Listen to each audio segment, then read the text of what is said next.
Hello everyone, welcome back to my YouTube channel, Kaushi Voice and Blogs. ඔන්න ඉතින් ගොඩ කාලෙකින් ආයෙත් ආව ඔයාලව බලන්න.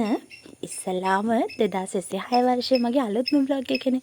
ඉතින් ලැබුවා වූ 2026 වර්ෂය ඔයාලට සතුට, සෞභාග්‍ය, සාමය සපේ සුබම සුබ අලුත් අවුරුද්දක් වෙන්න කියලා ප්‍රාර්ථනා කරනවා. ඉතින් මාසෙකුත් ගිහිල්ලා තමයි ඔයාලට මට මේ vlog එක අරගෙන එන්න පුළුවන් වුණේ. පහුගිය ටිකේ තිබුණු වැඩත් එක්ක මට ඉතින් වීඩියෝ කරලා තිබ්බට වොයිස් කරලා එඩිට් කරන්න වෙලාවක් තිබුණේ නැහැ. ඉතින් මේ පළවෙනි vlog එකෙන් මම ගේන්නේ අපේ ගෙදර ඉන්නවනේ චූටි දුවක්. ඒ කියන්නේ අපේ අයියාගේ දුව. ඉතින් එයාගේ අකුරු කියවපු දවසේ මොකද වුනේ කියලා තමයි මෙන්න මේ vlog එකෙන් මම ගෙනාවේ. ඔන්න ඉතින් උදේ මම නැගිටලා මගේ වැඩ ටිකක් ඉවර කරලා මම මේ මල් කඩන්න ගියා. බලන්නකො මේ මල් වල ලස්සන. ඒ වගේම උදේ පාන්දර දැන් වෙලාව 7:30ට විතර ඇති. බලන්න තාම ඒ වුණාට මීදුම නම් අඩුවක් නැහැ. ඒ විතරක් නෙවෙයි ඒ ලස්සන පරිසරය හරිම සිරියාවන්තයි.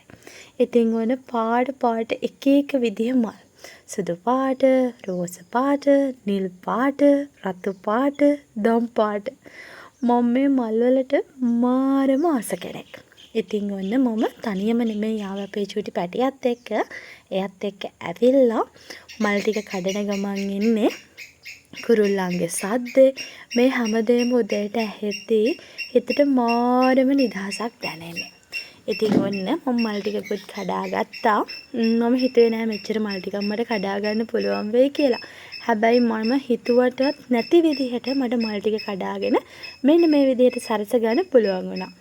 ඉතින් මම ඒ අතරේ වැව දිහාවට යද්දි මම දැක්ක ඕලු මල් තියෙනවා. ඉතින් මම නොහිතපු වෙලාව ඕලු මල්, මානෙල් මල් තිබ්බා. මම ඒ ටිකත් කඩාගත්තා.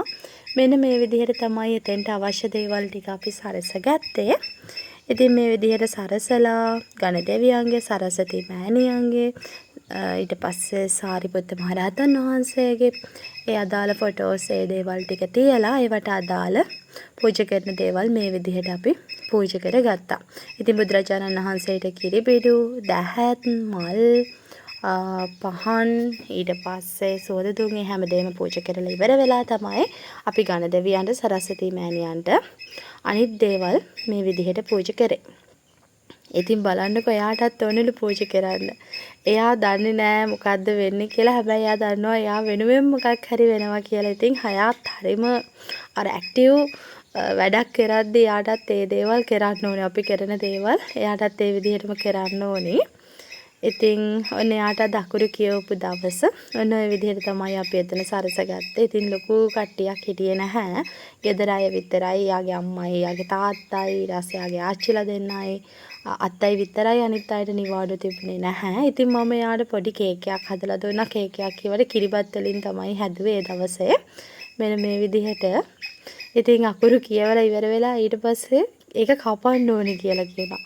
මේ තියෙන පොඩි වීඩියෝ ක්ලිප් එකක් එතන මම සරසගත්ත විදිහ, එතන මේ දේවල් තිබ්බට පස්සේ